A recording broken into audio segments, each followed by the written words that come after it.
दुनिया भर में करीब 50 करोड़ लोगों के घर में बिल्ली या कुत्ता है और जिस किसी के पास कोई पालतू जानवर है वो समझ सकता है कि इन जीवों के साथ कितना खास रिश्ता होता है। लेकिन ये भी सच है कि देर सबेर हमें उन्हें अलविदा कहना होगा। लेकिन कैसा हो कि ये दिन आए ही ना। कैसा रहेगा अगर आप अपने पालतू जानवर का क्लोन बना सकें।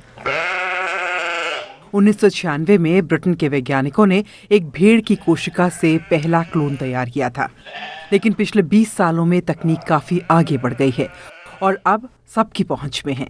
हालांकि इसकी कीमत अभी भी ज्यादा है, करीब $50,000 यानी करीब 42 लाख रुपए।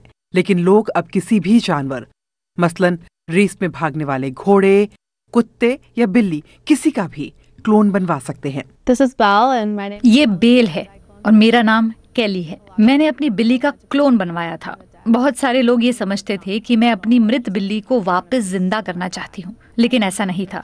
बस मैं अपनी बिल्ली को अपने साथ रखना चाहती थी। मैंने लोन लेकर अपनी बिल्ली का क्लोन बनवाया है। जानवरों की क्लोनिंग अरबों डॉलर का उद्योग बन चुका है और लगातार फल फूल रहा है। हालांकि कई देशों में ऐसा करने पर अब भी प्रतिबंध है, पर अमेरिका, चीन, दक्षिण कोरिया में ये आज भी हो रहा है। क्लोन किए गए जानवर बहुत हद तक मूल जानवर जैसे ही होते हैं, लेकिन इनमें और भी कई कारक हैं जो इनकी बनावट पर असर डालते हैं। ये सब चीजें उन्हें मूल जानवर से थोड़ा अलग बना सकता है। कुल मिलाकर उनमें बहुत समानताएं होती हैं। मैं इनमें फर्क आसानी से तो नहीं बता सकती, लेकिन एक निश्चित तौर पर थोड़ा तेज और दूसरा मासूम। जानवरों की क्लोनिंग संरक्षणवादियों के लिए भी एक बहुत बड़ा मुद्दा है।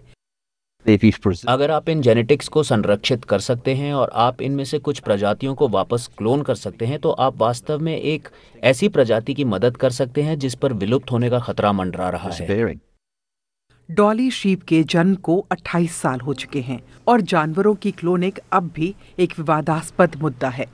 अब भी क्लोन किए गए भ्रूण की सफलता दर सामान्य से कम है और क्लोनिंग की प्रक्रिया में शामिल जानवरों को दर्द और पीड़ा से गुजरना पड़ता है।